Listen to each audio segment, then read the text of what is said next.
bana fesse mugoma akyali waggulu nnyo naye nga amawulire gennyina amalungi genjagala okubeera ngamba wa ge mawulire ag'okubeera nga mukyala waffe mukyala Nubian Mutoni Gloria awangudde.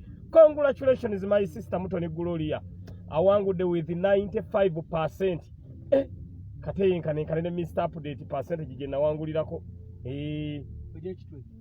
Kate yenkanenkane Mr. Update ku percentage gye nawangulirako. Kate Bambi Mutoni Gloria congratulations mukyala waffe wa Nubian bambi mujjukire omwami waffe bambi musibe bamusiba bamuteekako emisango emipaatiike naye tekiganye mukyala wa Nubian kuwangula.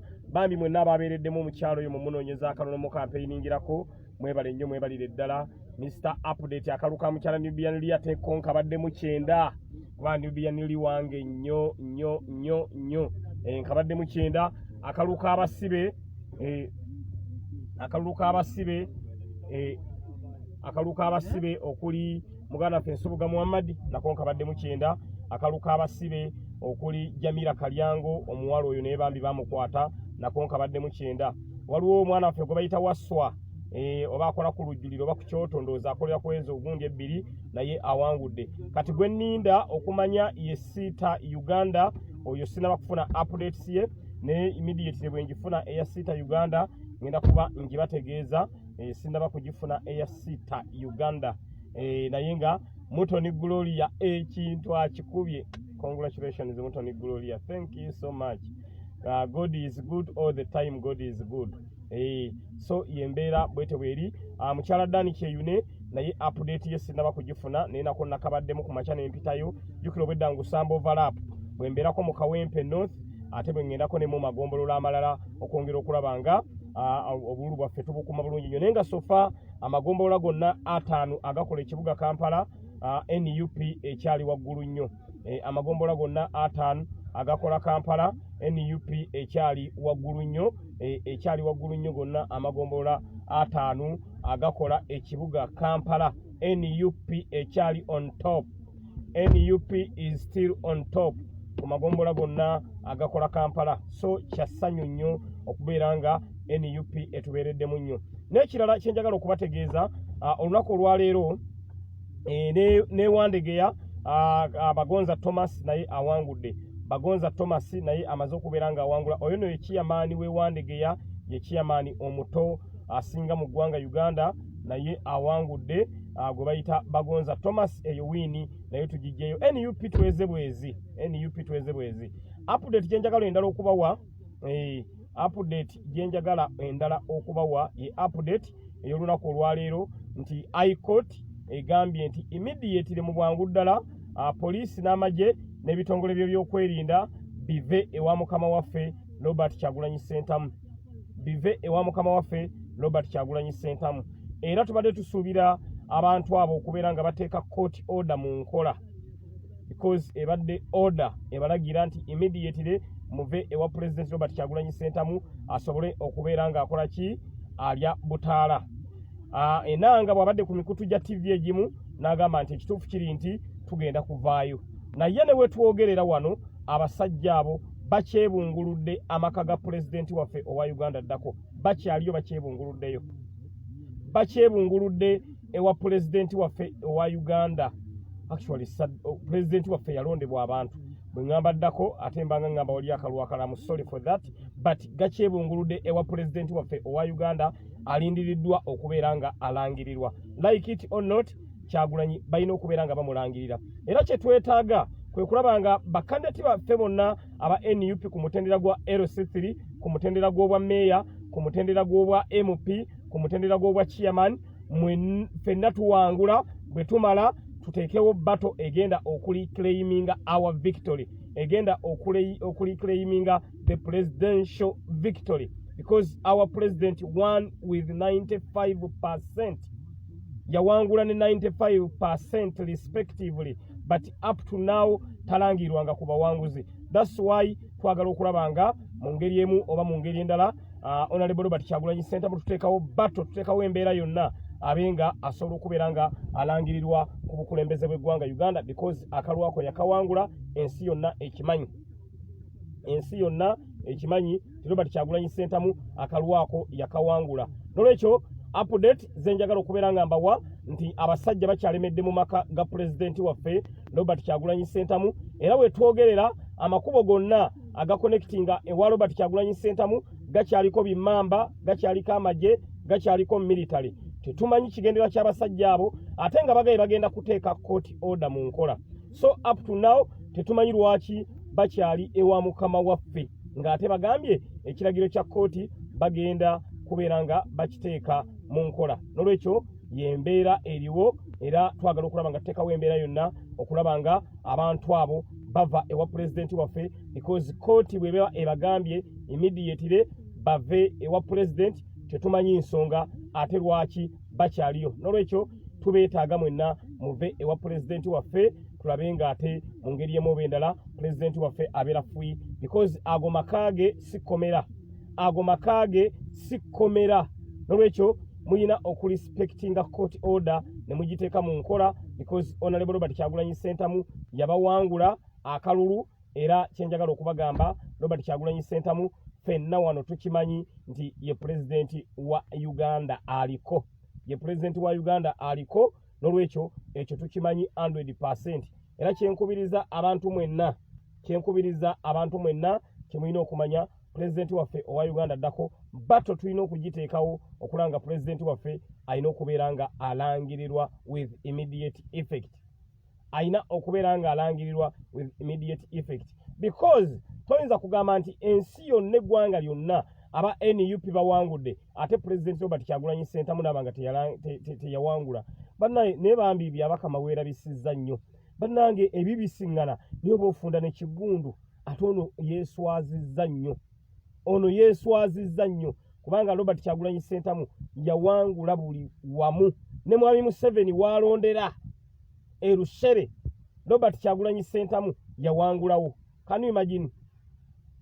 Yawangulawo. Mwami Museveni waalondera yawangulawo bamuyita Robert Kyagulanyi Ssentamu. Kakati ate ogamba kiki mutugamba? Temulina kiki mutugamba. Twetaaga wiini yaffe. Eyo wiini gye twafuna ku Robert Kyagulanyi Ssentamu munnange twagimenyekera. Twakola village to village mobilization. Twatambula eggwanga lyonna nga tunoonya akalulu. Mukama waffe pulezidenti yanoonya akalulu, yatambula n'agenda n'anoonya akalulu. Nolwekyo wiini yaffe tugyetaaga ewatali kulondobereza kwonna. Tugyetaaga. Era mbabuulira mazima tugenda kuguguba paka nga tufunye wiini yaffe. Because Honorable Robert Kyagulanyi Ssentamu yawangula akalulu ako ensi yonna ekimanyi. Tulina declaration form eziraga nti Robert Kyagulanyi Ssentamu yawangula. Have all the declaration form. Bwe mugamba nti NRM wawangula akalulu ako ate lwaki mugezaako okwagala okubba declaration form zaffe? Mubadde mukimanyi banoonya buli muntu yenna alina declaration form bagimubbeko because bakimanyi tulina obujulizi. Bwe mubanga mwawangula ate ekyagala okubabbisa declaration form zaffe kyeki baagala bazibbe ne bambi muswadde declaration form zaffe we ziri safe temujja kuzibba musaaga. Nolwekyo ekyo kyokka kyongera okubisa, kyongera okubaswaza nti akalu kano mwabba kabbe ate ne mumala ne mwerangirira. Ne muno Mwami Museveni kankubulire, toyinza kukwata njovu n'ogiteeka mu kaveera akeeru, toyinza kukwata njovu n'ogiteeka mu kaveera akaddugavu. Like it or not, Robert Kyagulanyi Ssentamu ye pulezidenti wa Uganda aliko. Like it or not. Nolwekyo embeera bwetyo bweri abali ku the updates online page nga ngezaako okubeera nga mbategeeza ensonga zonna ezigenda maaso mu ggwanga Uganda. Waliwo ambuuza mukyala Nubian akoze atya? Mukyala wa Nubian awangudde akalulu kano ak'okubeera nga kansala bambi awangudde era tumuyozaayoza mukyala Nubian. Congratulations my sister Mutoni Gloria. Congratulations all division councillors. Congratulations all division mayors. Congratulations all division mayors. Nolwekyo yembeera eriwo njagenda mbawa updates eza buli candidate awangudde, buli candidate awangudde, buli candidate awangudde, buli candidate awangudde. Naye nga mulina okukimanya ti NUP twongedde okubeera nga tukola ki, tusimba amakanda. Mulina okukimanya nti NUP tulina okukimanya nti NUP twongedde okubeera nga ekintu kino tukiteekamu amaanyi. Mulina okukimanya nti NUP twongedde okubeera nga tusimba empagi ezigenda okubeera nga zinyweza pate yaffe. Pate yaffe kati nywevu bulungi nnyo, because we have MPs, tulina ba division mayors, tulina ba division councillors, tulina ba road councillors. Kitegeeza NUP twongedde okusimba emisingi, twongedde okusimba empagi ezigenda okubeera nga ziwanirira pulezidenti waffe bulungi nnyo nga akulembera eggwanga lino lye bayita Uganda, because bannayuganda mwamulonda era ekiriwo kwe kubeera nga tutambuza enteekateeka eno ey'okulanga buli kimu kitambula bulungi nnyo. Nolwekyo obukulembeze bunywera mpagi. Kasita onyweza empagi wansi, pulezidenti waggulu tamenyeka. That's why mukama waffe Robert Kyagulanyi Ssentamu agenda kubeera nga eggwanga lino alitambuza bulungi nnyo, kubanga wansi empagi nywevu nnyo nnyo nnyo nnyo nnyo. Mukitegeera, wansi empagi nywevu nnyo. Tulina ba division councillors, tulina ba division mayors. Waliwo ambuuza Dennis Sita akoze atya. Dennis Sita oyawangudde ku makya. Dennis Sita, congratulations. Dennis Sita bambi naye mumuyozeeyoze. Dennis Sita mumuyozeeyoze. Dennis Sita mumuyozeeyoze naye awangudde bambi. Nolwekyo embeera bwetyo bweri ey'okubeera nga muganda waffe Dennis Sita naye awangudde. Congratulations my brother Dennis Sita, congratulations. My sister Mutoni Gloria, congratulations. The mayor of Lubaga, Mberaze, congratulations. And congratulations all division councillors and division mayors, congratulations. Olwambuuza Dr. Bitone sinnamanya akoze atya, naye nga ye Dennis Sita yawangudde dda, era Dennis Sita ekintu ensolo ku kizigo kweri. Waliwo ambuuza Beka Kalyango, amawulire ge sinaba kubeera nga ngafuna, ne bwe naba ngafunye nja kuba nga bawa bulungi nnyo aga Beka Kalyango. Waliwo abamu be sinafuna updates zaabwe, nga Star wa Uganda sinaba kufuna update ye, Bitone Doctor sinaba kufuna update ye, mukyala Dani Kyeyune sinaba kufuna update ye. Naye nga naye manyi nti ekintu akikubye bulungi nnyo, because mukyala Dani Kyeyune naye y'omu ku bantu baffe abalina amaanyi amangi ennyo ennyo ennyo. Mukyala Dani Kyeyune y'omu ku bantu baffe abalina amaanyi amangi ennyo ennyo, era nga mujjukira bulungi nnyo bambi mukyala Dani Kyeyune bwe yali ng'agenda mu kalwako, twekolamu omulimu wano bambi twekolamu omulimu wano bambi ne tumubeereramu, ne tubanga tusobola okubeera nga tumufunirayo ku posters, tumufunirayo ebipande, era ekintu ne kitambula bulungi nnyo. Ne tubanga ekintu kyatambula bulungi nnyo. Nolwekyo mukyala Dani Kyeyune era naye mmanyi ajja kuwangula. Update ye sinagifuna, naye bwe naba ngifunye nja kuba ngibategeeza. Olwambuuza Mulyannyama akoze atya, sinaba kubeera nga nfuna update eya Mulyannyama, naye bwe naba ngifunye nja kubeera nga ngibategeeza. Naye nga ndi sure nti amagombolola gonna aga Kampala NUP ffe tukyakulembedde. NUP ffe tukyakulembedde mu magombolola gonna. Nolwekyo mbeebaza mwenna, mwebale nnyo, mwebalire ddala okubeera nga bambi mutubeereddemu. Ugandans diaspora, thank you so much. Mukoze kyamaanyi nnyo, sitwaga eno okugiteekamu amaanyi, sitwaga eno okubeera nga mugituusa ku level kweri. Waliwo ambuuza ate Kawempe Sserunjogi Emmanuel Oweddembe naye amaze okubeera nga awangula. Kawempe division Sserunjogi Emmanuel Oweddembe naye amaze okubeera nga awangula. Amaze okubeera nga awangula muganda waffe Sserunjogi Emmanuel Oweddembe. Dennis Sita oyawangudde ku makya, congratulations my brother Dennis Sita. So embeera bwetyo bweri abali ku the updates online page, nga tugezaako okulaba nga buli kimu tusobola okubeera nga tukitambuza bulungi nnyo nnyo nnyo. So mwebale nnyo, mwebalira. Nsubuga Muhammad awangudde akalulu ako, era Nsubuga Muhammad kati ye kansala owa Makerere 3. Makere 3 kansala mu budde buno bamuyita Nsubugamu Akalulu ako akawangudde. Ani omulala gw'oyagala okumanya nti oba awangudde? Ani omulala gw'oyagala okumanya nti oba awangudde? Naye nga nyinawo update eya muganda waffe eyawangudde Ssempijja. Mwami Nzige bamuwangudde. Mwami Nzige mu kumuwangula, Mwami Nzige akolaganye n'abalamuzi. Bw'akolaganye n'abalamuzi, omulamuzi n'agamba mbu enkya bagende mu likawunti. Kanu imagine. Balangiridde likawunti mu kalulu ke bawanguddemu bamulanga Ssempijja. Kandeti waffe yamukubira obululu 15,000. Bamulanga Ssempijja n'addukira mu mbuga z'amateeka n'agamba mbu waliwo mbu obululu bwe bataabala, kati n'asaba kye bayita likawunti. Kye banoonya baagala okubba kandeti waffe Honorable Katabaazi, naye tetugenda kukkiriza, tetugenda kuzikiza. Eyo wiini ya muganda waffe Honorable Katabaazi yawangula Ssempijja. Omwami w'Enzige kkiriza nti baakuwangula. Omwami w'Enzige kkiriza nti baakuwangula. Naye omwami w'Enzige afuuse omwami w'Enzige. Bwe baamuwangula kye yakoze akutta ebisubi, ataddewo embeera yonna. Kati omulamuzi agambye mbu enkya ssaawa 3 mbu bagenda mu likawunti. Omanyi kye bayita likawunti ku bulu kandeti waffe bw'abadde talinaako apahandi?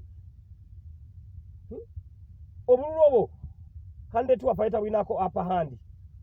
Bano babadde nabo nga be babulina, kati obudde buno balangiridde likawunti. Era kandeti waffe mbadde njogerako naye akatonotono nanga nti baakuttedde obululu babuyiyeemu dda, babuyiye dda mu bokisi. Kati baagala tugende mu likawunti bagambe nti Ssempijja akalulu ako yakawangula.